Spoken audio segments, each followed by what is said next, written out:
கேப்டனுடைய படத்தை எந்த கட்சியா இருந்தாலும் பயன்படுத்தக்கூடாது. எடப்பாடியார் யாரு? எதிர்கட்சி தலைவர். அப்புறம் அவங்கள என்ன வாழ்த்தியா பேசுவாங்க? 20 வருஷமா எவ்வளோ மாநாடை பார்த்தாச்சு. இன்னொருத்தருக்கு போய் நாங்கள் எதுக்கு மனு கொடுக்க போகிறோம், கோரிக்கை வைக்கிறோம்? அதெல்லாம் கிடையாது. எல்லா இடத்துலையும் அந்த ஜாதியை வச்சு கொலைகள் நடந்துக்கிட்டு தான் இருக்கு. ஆவணப்படைய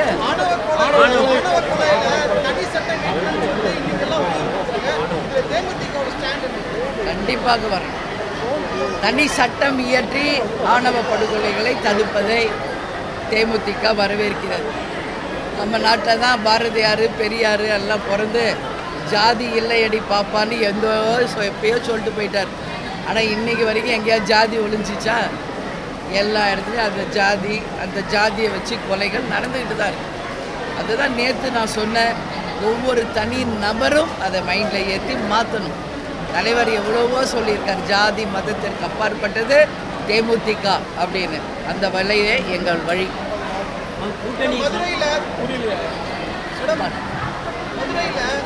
தமிழக வெற்றி கழகத்தோட மாநாடு முதல்ல கேப்டன் பிறந்த 25ஆம் தேதி வச்சிருந்தாங்க. அதுக்கு பிறகு 21ஆம் தேதிக்கு மாற்றிருக்கிறாங்க. ஆனால் அதுக்கு உள்ளூர் விநாயகர் சிலை குறிப்பிட்டிருக்கிறாங்க எஸ்பி. இதுக்கு என்ன சொல்ல வரீங்க? அந்த தேதியை வச்சதும் அவங்க தான், மாற்றினது காவல்துறை. இதில் எங்களுக்கு என்ன சம்மந்தம் இருக்குது? எங்களுக்கு ஒன்றுமே கிடையாது. இந்த கேள்வியெல்லாம் நீங்கள் யார் வச்சாங்களோ அவங்கக்கிட்டேயும் காவல்துறைக்கிட்ட கேட்க வேண்டியது.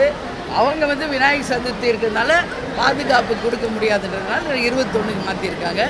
அது இன்னைக்கு விஜயும் அவங்க கட்சியும் ஏற்றுக்கிட்டாங்க. அவ்வளோதான். அதில் சொல்கிறேன். திமுகவோட ஆட்சிக்கு 50 மார்க்கு அப்படின்னு சொல்லியிருக்கீங்க. நேற்று அந்த 50 மார்க்கில் என்னென்னலாம் வருது?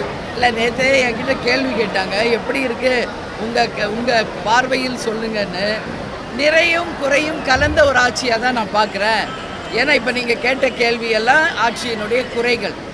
இன்றைக்கி எவ்வளவோ சில நல்ல விஷயங்களும் நடந்திருக்கிறது. அதனால் இன்னும் பல வாக்குறுதிகளை அவங்க நிறைவேற்றலை. அதனால தான் நிறையும் குறையும் கலந்த ஆட்சின்னு. அதுக்கு உங்கள் மார்க் எவ்வளோன்னு கேட்டாங்க. இது ஒன்றும் தேர்வு இல்லை, தேர்தல் தான். எக்ஸாம் மாதிரி நீங்கள் மார்க் கேட்குறீங்களேன்னு நான் நகைச்சுவையாக கேட்டேன். இருந்தாலும் சொல்லுங்கள். நாங்கள் அதுக்காக தான் நிறையும் குறையும் 50-50 எடுத்துக்கங்கன்னு நான் சொல்லுவேன். சரிங்களா? உங்களோட ஸ்டாலின் திட்டத்தை தொடர்ந்து அவர் விமர்சனம் பண்ணிக்கிட்டு வர்றாரு எடப்பாடி. ஆனால் மக்கள் இன்னமும் கூடிக்கிட்டு தானே இருக்காங்க அந்த மனு கொடுக்கறதுக்கு. அப்படின்னு இது நடக்கும் அப்படின்ற எதிர்பார்ப்பு மக்கள்கிட்ட இருக்குல்ல? எது அண்ணன் எடப்பாடியார் யார்? எதிர்கட்சி தலைவர். அப்புறம் அவங்கள என்ன வாழ்த்தியா பேசுவாங்க? இந்த ஆட்சியும் ஸ்டாலினையும் இல்லையா? எதிர்கட்சி என்பதே ஆளும் கட்சியை எதிர்த்து குரல் கொடுப்பதும் குறை சொல்வதும் தான். ஆனாலும் ஆளுங்கட்சி தாங்கள் செய்கின்ற பணிகளை அவங்க தொடர்ந்து செஞ்சுக்கிட்டு இருக்காங்க. இது எல்லாத்துக்குமே பேஸ் என்னன்னா நம்பிக்கை தான். எல்லா கட்சிக்கும் அவங்கவுங்க கட்சி ஜெயிக்கணும், ஆட்சிக்கு வரணும், அதிகாரத்துக்கு வரணுன்றது தான் பேஸ். இந்த நம்பிக்கை எல்லாரிடமும் இருக்கு. அதனுடைய வெளிப்பாடு. முதல்வர் அதிமுக கோர்ட்டுக்கு போயிருந்தாங்க. உச்சநீதிமன்றம் இடைக்கால தடை போட்டு பெயர்லயே சரி, நீதி அரசர்களே தீர்ப்பு கொடுத்துட்டாங்க. அதை பற்றி நான் என்ன கருத்து கூட முடியும்? இறுதி எஜமானர்கள் அவங்க தான். அவங்களே தீர்ப்பு கொடுத்தாச்சு. அதனால் அதை பற்றி பேசக்கூடாது. மதுரை மாநாடு கேட்டல மேடம், அது நம்ம தேமுதிக தரப்புலேருந்து ஏதாச்சும் அடுத்த கோரிக்கை வைக்கப்பட்டதா மேடம்? விஜய் மாநாடை பற்றி கேட்டிருந்தோம் மேடம். அது நம்ம தேமுதிக தரப்புலேருந்து இந்த தேதியில் மாநாடு வேண்டாம் அப்படின்ற மாதிரி ஏதாச்சும் கோரிக்கை நாங்கள் எதுக்கு கொடுக்க போகிறோம்? 20 வருஷமாக எவ்வளோ மாநாடை பார்த்தாச்சு. பொதுக்கூட்டம் ஆர்ப்பாட்டத்தை பார்த்தவங்க நாங்கள். இன்னொருத்தருக்கு போய் நாங்கள் எதுக்கு மனு கொடுக்க போகிறோம், கோரிக்கை வைக்கிறோம்? அதெல்லாம் கிடையாது. என்றைக்குமே அப்படி நடக்காது. நாங்களாக தான் இருக்கிறோம். எனவே அவங்களே தேதி வச்சாங்க. அது தானாகவே மாறப்பட்டிருக்கு. அவ்வளோ. தேமுதிகவுடைய கூட்டணி யாரோட இருக்கும்? அதான் சொல்கிறேன். ஏன் அதிலே இருக்கிறீங்க? ஜனவரி 9 வரைக்கும் வெயிட் பண்ணுங்களேன். சொல்கிறோம் நாங்களே.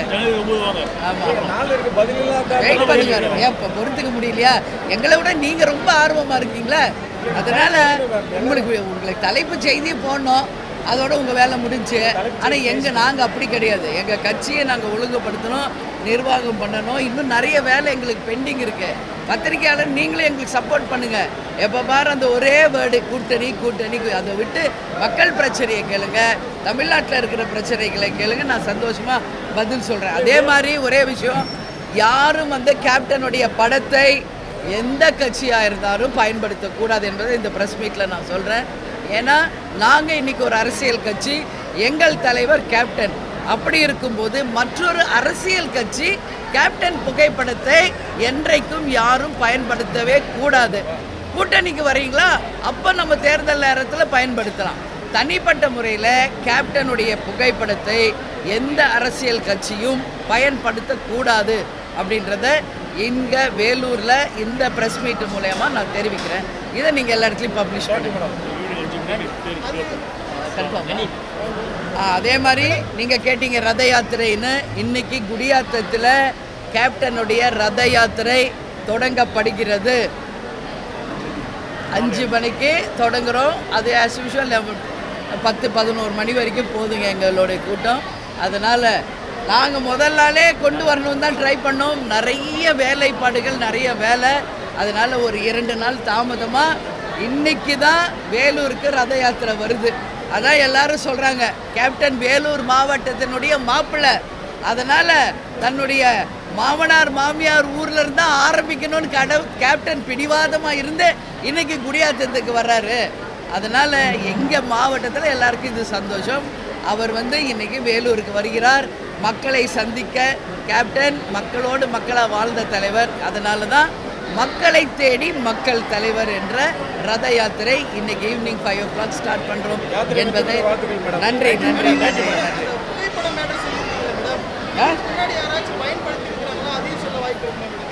இல்லை நாங்கள் பொதுவாக நான் சொல்லிடுறேன். ஏன்னா எங்களுக்கு சில விஷயங்கள் காதில் வருது.